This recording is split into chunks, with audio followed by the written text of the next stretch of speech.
Hi VC, back again with another cracking vinyl set of finds, basically online. I think they may have come from Discogs um, and eBay, some of them maybe, can't remember to be honest. But some top records here. Um, so let's get going with this one.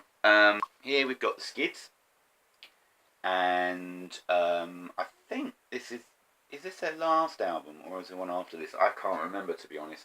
But this is The Absolute Game. Not got any of their biggest hits on it really. Haven't listened to it yet. I've had too many other records to listen to. But it was only less than a couple of quid I think. So really looking forward to listening to that. Should be really good. To be honest, one of these records I've listened to over and over again, so it's sort of taking up a bit of the time. Had a real major thing for this singer recently, Carmel. Well, that's not the singer. That is she is the singer, but it's also the name of the band. This is their debut album. It's got probably her biggest hits on it. It's got Bad Day, which is just such a classic single. And it's also got More, which was a hit as well. But it is just gorgeous, kind of sultry, jazz-infused music.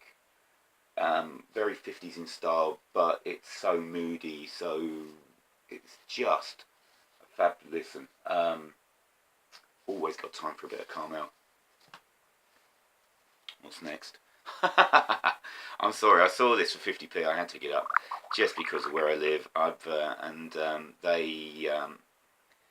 They're such a West Country band. It's the Wurzels. I saw this dead cheap. I think pretty sure it's 50p.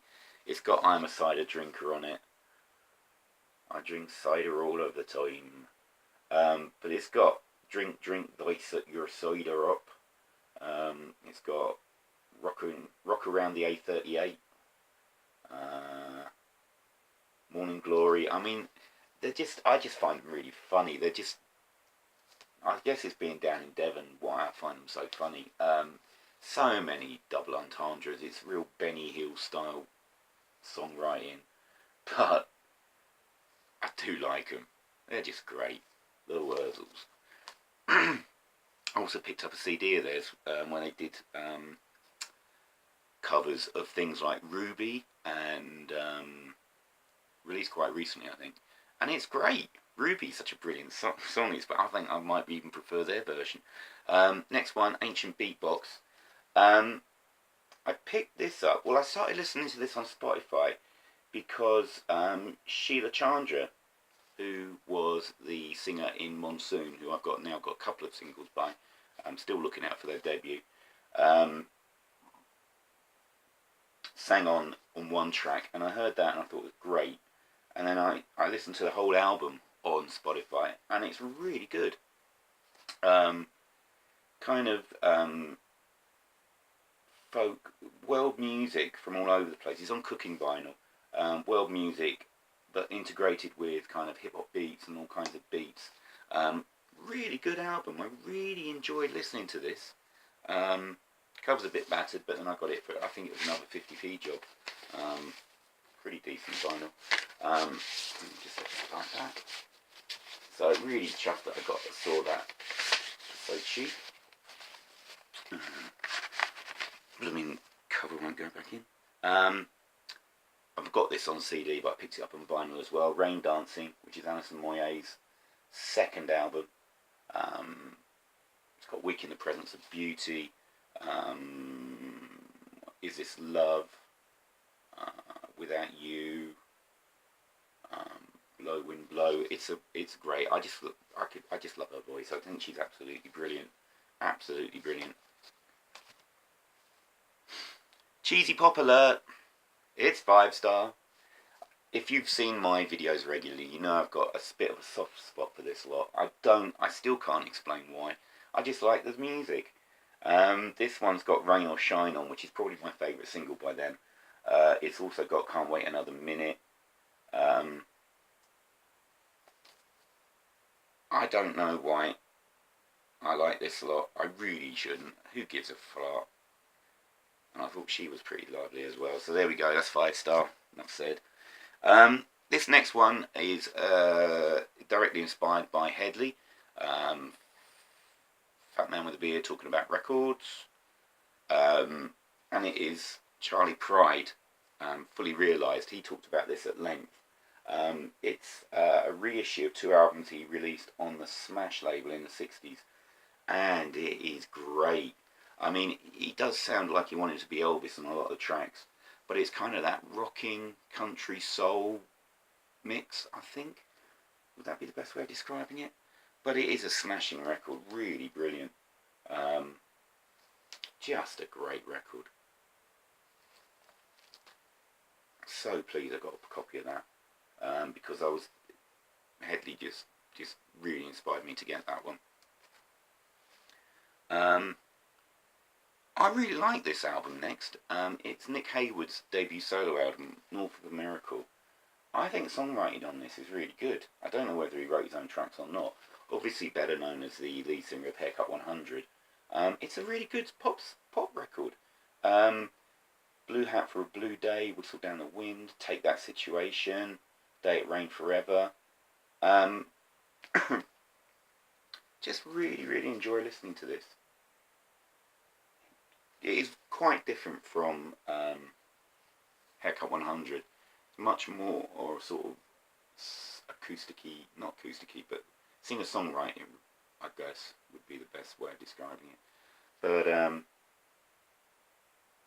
really like it.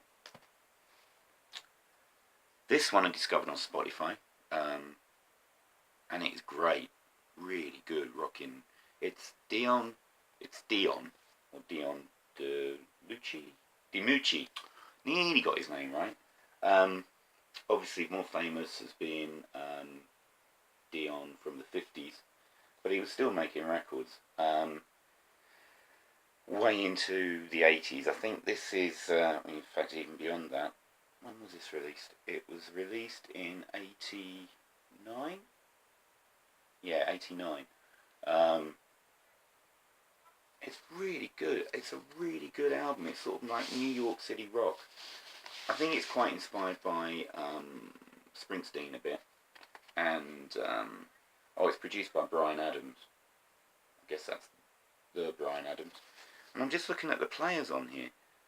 I mean, the people who are on here is absolutely unbelievable. I don't know all the instrumentalists, but it's got Dave Edmunds on it. It's got Bryan Adams doing background vocals and guitars on the track. K.D. Lang's on it. Lou Reed's on it. Paul Simon's on it. So it's quite a cast of players on this. I'm sure probably the other players have been around the block as well, but I don't know all of them. But I really recommend this record. It's really good. Yeah.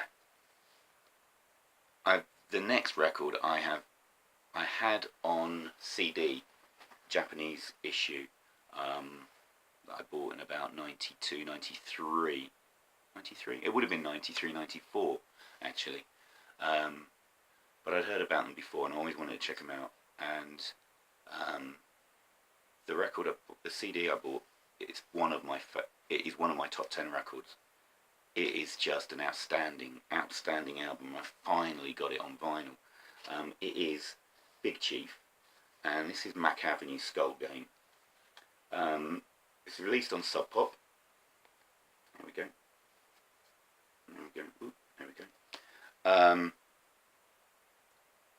This is a imaginary soundtrack for a film about a pimp called Mac Avenue and his prostitute who was called Sonica, and it's a story of Mac's rise and fall and sheer arrogance, and it is an incredible melange of punk, grunge, soul, funk. It just covers so many bases, and I just think this is an incredible record. I love the artwork.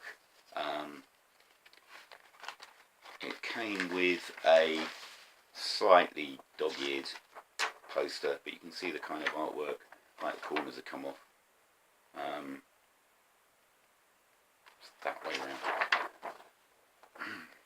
I mean, it's gorgeous artwork on their records. I absolutely love this artist. I can't remember what his name is, but I really love it. And not that I'm that bothered, but it's on lovely, lovely blue vinyl. There we go. There we go. Custom labels as well. Just a glorious, glorious album. Probably, if I had to rank it, maybe my third favourite album of all time, behind Stone Roses and Kid A. Just phenomenal listen. Just phenomenal. I can't rate this album highly enough. It is just not known at all, and it really should be. Brilliant, brilliant record. And then I finally got 2 albums from probably my favourite band of the last year or so, I guess. You've seen me wearing the t-shirt on my videos, and it is Dope Throne. They are a sludge metal band from Hochelaga, which is in, am I right, in Montreal? I'm sure some of the Canadian viewers will put me right if I'm wrong. I'm sure it's Montreal. I'm probably wrong. But they are currently probably the heaviest band in the world. They are just phenomenal. I've listened, so let me get the record down. Anyway, I'll do this one first. This one is Dark Foil. Only 6 tracks, but they're all long. This came out on Totem Cat Records in 2011. I don't think it's coloured, is it? No, it's just a black. This is just black vinyl. But powerful, sludgy, Sabbathy riffs with just the bass is just astounding, and the deepest, growliest vocals, and the lyrics are just well, they're not quite as nihilistic as on the other record I've got to show you, but yeah, pretty there. It's got one of the favourite covers I've heard for ages. They do Ain't No Sunshine as a sludge metal song, and it is brilliant. I think there's a, what's this? Oh yeah, you've got the lyric sleeve, so you've got some artwork there.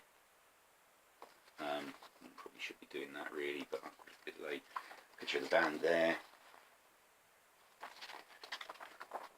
and lyrics. There we go. Lyrics there.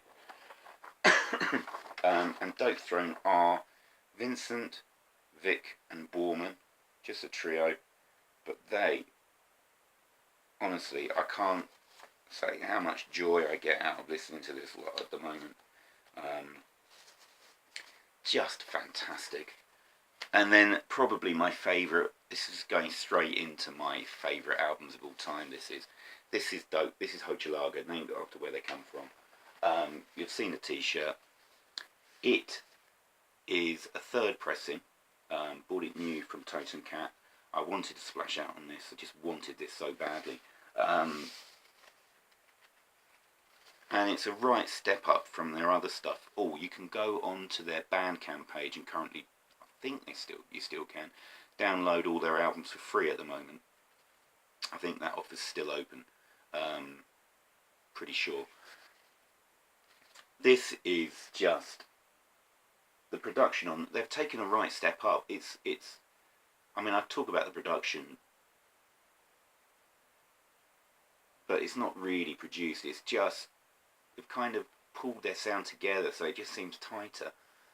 But it hasn't lost the ferocity or the desperate sludginess of it all. And the lyrics are just even more nihilistic. you've got tracks like Chameleon Witch, Sludge Kicker, Scumfuck Blues, which is basically got a chorus of Smoke, Drink, Die, Dry Hitter, Riff Dealer. Just absolutely phenomenal record.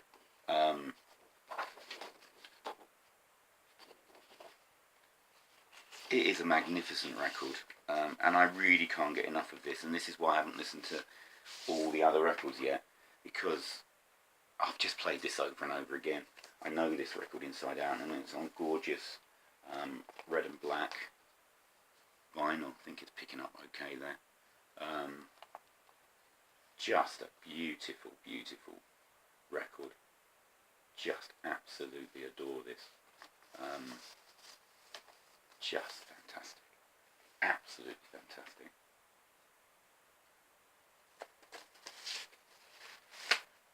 Dope Throne, Hochelaga, do yourself a favour. Right, so there we go. It's been a while since I recorded a Vinyl Finds. I've got another load to do. Probably do those later in the week, because I'm off to London a little bit later, just to sort some things out. I'm probably going to take some records with me this time, and I might record a video or two when I'm in London. So, well, thanks for watching. Thanks for all the new subscribers and the wonderful comments on my Gimme 10s from 86 and 87 that I've had so far. It's just great knowing that people watch and enjoy these things, and it's not just me sending messages off into the ether never to be heard again. So thanks very much to everybody. Thanks to Headley for his brilliant videos. Thanks to Fred for his fantastic Gimme 10s. Who else? James for just brilliant set of videos. Love his videos. Vinyl Richie. If you haven't checked out Vinyl Richie, I seriously just go and check it out. And I really recommend his video that he recorded in January. I've only just found it, of his Red Cross collection, who I've just featured in my Gimme 10 best picks from 87. Absolutely phenomenal collection of Red Cross records. So jealous of some of them. Oh my word. But yeah, so thanks anyway. But thanks very much. And I'll see you all later. Bye, BC.